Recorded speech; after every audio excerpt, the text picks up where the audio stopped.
Bueno, ¿qué es el Humus Resignatus? Es en realidad, más que en términos individuales, una sensibilidad extendida que viene de un proceso más largo, que puede ser desde la presencia de Margaret Thatcher en adelante, Ronald Reagan, pero que sobre todo se consolida con la caída del muro de Berlín, que ahí no hay posibilidades. La frase de Margaret Thatcher era no hay alternativa. Bueno, los partidos socialistas europeos todos se hicieron eco de esa visión y todos creen que ese es el mundo, que no hay otra posibilidad, que así son las cosas. Y la verdad que en el mundo de los partidos de Argentina esto ocurrió de manera muy pasional a la Argentina, digamos. El partido, el grupo, la asociación política, el peronismo, que había sido junto con el radicalismo también, los dos habían tenido miradas inclusivas y prácticas inclusivas. Claro. El peronismo, que tenía una bandera de sociedad inclusiva, fue el abanderado también de la transformación neoconservadora de la década del 90. Sí, claro. Y eso prácticamente produjo, yo diría, una destrucción de los dos grandes partidos, porque después también en el mismo caso de la Rúa, claro. Yo creo que los dos grandes partidos perdieron identidad, se desestructuraron y quedaron convertidos en federaciones de caudillos locales, municipales, provinciales, y eso es un grave problema, porque los dos perdieron identidad, porque cada uno de esos dos partidos se convirtieron en no hay alternativa. Y la verdad que las diferencias, siempre existen diferencias, me dirán, porque hay momentos en que ocurre con lo del kirchnerismo, del primer kirchnerismo de Néstor Kirchner, ocurre con otros movimientos en América Latina, pero que en realidad en el medio del contexto internacional son resistencia frente a la base de un arrollador clima predominante. Claro. Es un arrollador clima predominante que reestructuró el sistema económico y de alguna manera, en términos ideológicos, produjo esta reestructuración del sistema político, generando democracias absolutamente debilitadas, claro. muy en empatía con la mirada del gran atrás. Sarmiento. Eso quedó atrás. Sarmiento, que fue un gran inclusivo. Sarmiento, que hizo la generación del 80, que produjo la ley 1420, por la que estamos acá, un montón de descendientes de muertos de hambre, que hoy tenemos título. ¿Y ahora? Y ahora yo creo que es una situación muy complicada, porque... ¿Pero la de Argentina, Lucas, o del mundo? Yo creo que es una situación de crisis civilizatoria, digamos. Nosotros el otro día tuvimos una entrevista en una revista que yo tengo con un filósofo italiano, Calabrés más precisamente, que se llama Nuccio Ordine, que escribió un libro que se llama La utilidad de lo inútil. Él, asombrado e indignado sobre cómo se están transformando los sistemas educativos a partir de la reconfiguración que se empezó a hacer básicamente también en Italia, a partir de una conferencia sobre educación en la Universidad de Bolonia, que reconfiguraron todos los sistemas educativos pensando que la educación también es un bien transable. Esa es la definición. Un lucro. Es un bien de lucro. Digamos, no es un servicio público. O sea, estás destruyendo los derechos adquiridos. Están destruyendo los derechos adquiridos porque la cultura central de este clima predominante, que yo le llamo cultura del capital financiero, es la cultura de ganadores y perdedores, sí, medida en el sentido de la acumulación egoísta de la ganancia. Sí, claro. Esta es la cuestión. Claro. Después el resto. Claro. Las democracias son meras escenografías de cartón. Digamos, la democracia funciona bien si funciona como la democracia de la concertación chilena, donde el Partido Socialista le puede romper la cabeza a los estudiantes secundarios, claro, y donde hay una lejanía extraordinaria con los representados. Son en el sentido más clásico. Pero Lucas, está bien lo que decís, pero digo, uno puede admitir la debilidad de la democracia, sí, o la fragilidad de la democracia no extendida. No, una democracia, claro, muy restringida. Digamos. Una democracia restringida. Bueno, la que vivimos, hoy vivimos una democracia bastante magullada en la República Argentina. Ahora, yo quiero creer, puedo estar recontra equivocado, de que la democracia en algún momento, a fuerza de golpes, porque también se aprende mucho a partir del gran golpe, pueda corregirse dentro de un sistema democrático y no desde afuera. Esa es la apuesta que hace cualquier persona que tiene sensibilidad democrática y sobre todo los que vivimos experiencias terribles como la del terrorismo de Estado en la Argentina. Claro. Esa es la apuesta que moralmente debemos hacer. Ahora bien, esa apuesta no debe dejar de lado lo que efectivamente fueron los procesos de deterioro extraordinario de los sistemas democráticos que más o menos funcionaban. Nosotros tampoco tenemos un pasado democrático extraordinario, no vengamos que tenemos golpe de Estado, digamos, pero que pudimos mantenernos del año 83 hasta ahora, y que en ese mantenimiento hubo deterioros extraordinarios a partir de la década del 90. Y ese deterioro destruyó una institución fundamental de la democracia, que son los partidos políticos. Claro.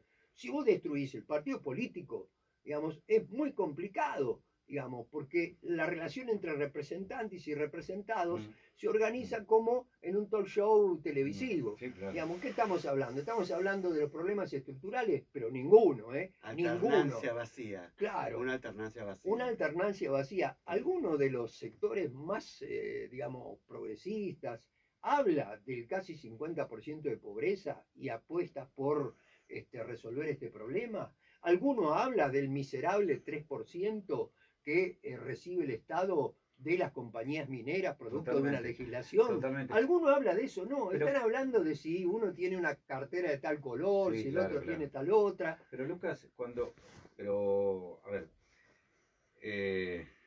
de alguna manera o en algún momento, y yo sé que a veces es muy difícil, que esto nunca lo hace ningún candidato porque son candidatos, yo que no soy candidato a nada, puedo decirlo, el pueblo se equivoca.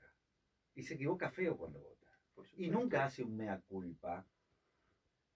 Porque es más fácil decir son todos iguales los políticos. Por supuesto. Y decir, y sonceras al estilo de las que juntaba Jaureche, de decir, yo tuve que trabajar con todos. Digo, está muy colonizada la subjetividad. Está muy colonizada la subjetividad, muy amoldado el sentido común. De acuerdo. Ahora, sigo pensando que se entra como en una etapa donde el perro se muerde la cola, porque termina siendo de alguna manera también artífice de su propio destino. ¿Qué alternancia vota? ¿Qué cree para votar? ¿Qué arrebato social lo lleva a votar un Milei hoy, casi tercero en las encuestas? Mira, yo te digo la verdad, yo sinceramente creo que todos están preocupados por el problema de Milei. Yo creo que en términos de análisis estructural, el problema más fuerte es la mirada de sensibilidad social que se hizo pelota. Para decirlo. Yo creo que es más preocupante, porque Milei es la expresión de un clima predominante que, de bronca, digamos, pero que además tiene una mirada exagerada. Nadie quiere que le quiten los subsidios a los empresarios argentinos que vivieron de los subsidios y las grandes fortunas se armaron con subsidios estatales. Entonces, probablemente no le va a caer totalmente simpático, pero sin embargo dice lo que hay que decir y que, digamos, de alguna manera, exageradamente, dice toda la derecha. Es como una patética vanguardia que puede decir cosas que no son posibles de realizar, pero que sin embargo están en el horizonte del conjunto de las fuerzas de derecha. Ahora, eso no es el problema. El problema, para analizar, yo ya sé que si vos sos político en el día a día no te podés hacer estos análisis, pero la responsabilidad, digamos, de algunos que estamos en la universidad y todo, es decir, bueno, ¿cuál es el problema? No es andar indignándonos porque aparece algo que tiene de fascista, algo que tiene de esto. No, la verdad hay que decir esto. La verdad que no es fascista, es un autoritario, tan autoritario como la reivindicación de von Hayek de Pinochet, y que en el fondo el núcleo central de la mirada neoliberal tiene que ver exclusivamente con la libertad económica y con la cultura de los ganadores y perdedores. Pero el problema central no es eso, porque eso ya lo sabemos si lo miramos. El problema central es qué pasó y que uno tiene que hablar de eso, porque si no habla de eso, no puede superar, es con la derrota extraordinaria de las miradas que tenían sensibilidades inclusivas. La sociedad igualitaria. Que no, de los partidos políticos que reivindicaban sensibilidades igualitarias, que yo podría reivindicar a los dos grandes partidos argentinos, con distintos estilos. Uno hablando del pueblo, el otro hablando de los ciudadanos, pero los dos partidos tienen fundacionalmente miradas inclusivas. Bueno, ¿Qué ¿Qué es pasó? lo que pasó? ¿Y qué pasó? Y esa es la pregunta. Bueno, la pregunta es que hubo un proceso internacional de reconfiguración de la economía internacional, pero también con la caída del muro de Berlín, insisto, hay un proceso cultural muy fuerte de reivindicar algo que a veces en una sociedad como la nuestra, de movilidad social ascendente, es muy interesante, porque la sociedad de movilidad social ascendente es producto de políticas públicas. Yo estoy acá, digamos, teniendo un abuelo inmigrante porque hubo la ley 1420, Sí. digamos, y porque existieron los programas del primer peronismo, Sí. digamos, es una continuidad. Generación del 80, primer peronismo. Son los dos proyectos de país fuertes que existieron, digamos, en estos 100 y pico de años. Ahora, alguien que llegue, Lucas, y después hacemos una pausita y volvemos enseguida. Pero déjame preguntarle, alguien que llegue hoy con una narrativa de redistribución de la riqueza, de solidaridad, de equiparar las cargas, de que el Estado es el que pone el equilibrio entre el más fuerte y el más débil, digo, no sé si es opción votable. Bueno, la cuestión es Ojalá sí lo sea. La cuestión es la siguiente, no hay nadie que diga eso, en serio, digamos, con fuerza. Pero ¿qué es en serio? Digo, si uno escucha un discurso de Néstor, lo decía. Bueno, Néstor lo decía y lo intentó hacer, digamos, y tuvo una contra la corriente. Ahora bien, después hubo un problema muy fuerte, que es digamos, la limitación para construir relaciones de fuerza política de aquellos que no tienen poder económico. ¿Cómo se construyen relaciones de fuerza? Y a partir de la deliberación. Te doy un caso concreto. Si vos tenés un partido político que durante 10 años está hablando de la necesidad de pensar en intervenir en el mundo de la exportación cerealera y de participar activamente de una empresa cerealera o de un organismo que regule la exportación. Sí, claro. Si vos lo venís trabajando con tu militancia desde hace 100 años, de hace 10 años, cuando llega el problema de Vicentín, digamos, la cuestión es que tu diputado pone y dice, bueno, vamos a expropiar Vicentín, y vos tenés una sensibilidad extendida, porque trabajaste durante 5 años, durante 4 años, durante 3 años, aunque sea. No trabajaste ni durante un mes eso. El tema de la tierra. Claro. Que parece mala palabra el tema ese, y hay montones de países que han hecho reformas respecto de la tierra. Y la pero eso se tiene que trabajar. Claro, Graboy parece marciano, o sea, pero no. Hay que hacer una militancia tiempista. Hay que mencionar la militancia tiempista, que no sé, yo digo, está bien, si vos estás ahora en el medio del horno, hacés lo que podés. Claro. Yo entiendo, si vos haces política, entiendo que hagas lo que puedas. Pero también es cierto que abandonaron a los cuadros medios territoriales. Claro. Los cuadros medios territoriales, yo charlo mucho con cuadros medios y cuadros bajos territoriales, que están desesperados hace tiempo sin línea política, pero no es por Alberto Fernández, es por la cuestión general. Sí. Nadie les va a línea política. Están todos en una interna, todos, los más simpáticos, los menos simpáticos, todos preocupados por ver cómo conservan su lugar en la próxima clase elección. Política, se constituyeron. Claro. Bueno, la derecha también tiene su interna. Bueno, la derecha tiene su interna y como son de una guerra de todos contra todos y de alguna manera emulan la salvaje competencia interempresarial, también le cuesta construir colectivos. Pero lo importante, lo terrible, es que también a este espacio le cuesta construir colectivos. Estamos hablando con Lucas Rubinich. Separame un cachito chino y volvemos enseguida con el resto de la nota. Al mercado le gusta más Cristina que Milei. Sí, un poco lo que decía vos. 21:52 en la República Argentina, como el terrícola que vive por estas pampas. ¿De dónde saca la forma de resistencia? ¿De qué historia saca? ¿Qué hacemos? Tenemos una paciencia. Tenemos una gran historia. Tenemos una gran historia de inclusión. Tenemos una gran historia de inclusión, insisto, peronismo, radicalismo, tenemos historia de luchas, tenemos uno de los hechos más significativos que ocurrió de rebeldía en toda América Latina, que es el Cordobazo en la Argentina. Es verdad. La Patagonia rebelde. Tenemos experiencias de los luchadores de las primeras décadas del siglo. Claro, el problema es cuando vos te quedás solo. Yo Las sociedades no conducidas. Claro, sociedades no conducidas, o cuando vos no tenés un colectivo en el que acolchonarte. Yo citaba una milonga de Yupanqui, que se llama Milonga del Peón de Campo, en donde a veces se utiliza eso de una manera medio de nacionalismo, pero la verdad, ahí el tipo es un peón que está solo. Y eso es década del 50, más o menos, cuando lo escribe, donde ya los braceros que levantaban la cosecha a mano ya no existen, no hay más movimientos.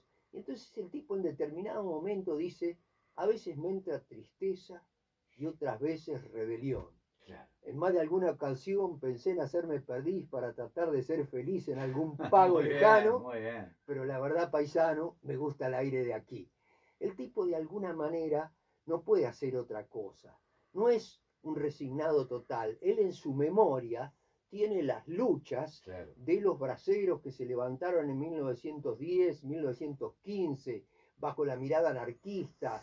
Tiene la lectura del Martín Fierro, que es una obra nacional que tiene una idea de rebelión antiestatal, es un desertor de las fuerzas militares. Lucas, una pregunta, pero en este momento de neoliberalismo la tarea de ellos es justamente romper con todo el hilo de la memoria. Por eso... O sea, están haciendo el trabajo bastante bien, ¿no? Por eso digo, pero sin embargo yo creo que es muy fuerte la experiencia argentina. Hay que encontrar las maneras de reconstituirla, pero es muy fuerte la experiencia de integración. Tiene que venir un representante con una narrativa que convoque desde otro lado. Ahora, déjame preguntarte esto, Lucas. ¿Y le queda margen a Cristina para esto? Yo creo que el tiempo ya pasó, digamos. Siempre va a haber una posibilidad, va a haber un ajuste nacional y popular o un ajuste salvaje, digamos, tal como están las situaciones en el presente. El ajuste nacional y popular, que va a ser un ajuste, digamos, o el ajuste salvaje. Entiendo. Digamos, que en realidad nunca es tan salvaje, porque si vos observás cómo actuó el Ministerio de Desarrollo Social durante la presidencia de Macri, vos vas a ver que repartió y triplicó los subsidios, porque, digamos, la contención del conflicto social por la tradición que tiene la Argentina. Sí, pero ellos se maldicen por eso, Lucas. Bueno, y dicen que ahora no lo harían. Bueno, hay que ver. En la cancha se ven los pingos, porque la situación siempre es complicada, porque existe una tradición de integración, aunque haya sectores de la sociedad que están terriblemente, digamos, desafectados de cualquier tipo de afiliación, existe la memoria. Vos no te podés encontrar en una universidad brasileña con una piba que sea hija de una empleada doméstica y que venga a estudiar antropología a la Universidad de Buenos Aires. Existe ese personaje. Existen personajes que vienen, no son la mayoría, pero existen. ¿Y por qué existen? Y porque existe esa tradición de habilitación, de superar una barrera cultural. Al lado de ella, al lado de esta piba, están sus primos que están hechos pelota y que la única opción que tiene es vender droga barata en relación con la agencia policial como una posibilidad de obtener ingresos. Digamos. Pero también está esta piba, en la misma cuadra, que estudia en la Universidad de Buenos Aires y que su mamá, digamos, le hizo creer que puede superar esa barrera cultural. En las sociedades extremadamente excluyentes, la idea de que vos podés entrar a la universidad, si lo pensás en Chile y si lo pensás en Brasil. En Estados Unidos. Y en Estados Unidos. Tenés que sacar un crédito embargando a tus padres. Y pensás que no podés. Pensás directamente que no podés. Entonces, yo creo que esa sensibilidad de la tradición igualitaria que existe en la Argentina es un capital extraordinario. Ese capital extraordinario, ¿cómo se actualiza? Se actualiza si vos abandonás la lucha política como mera lucha electoral. Porque la lucha política como mera lucha electoral es la que piensa, en el sentido más liberal de la palabra, en los individuos, y no piensa en la construcción colectiva de la opinión. Lo que yo dije de Vicentín es la construcción colectiva de la opinión.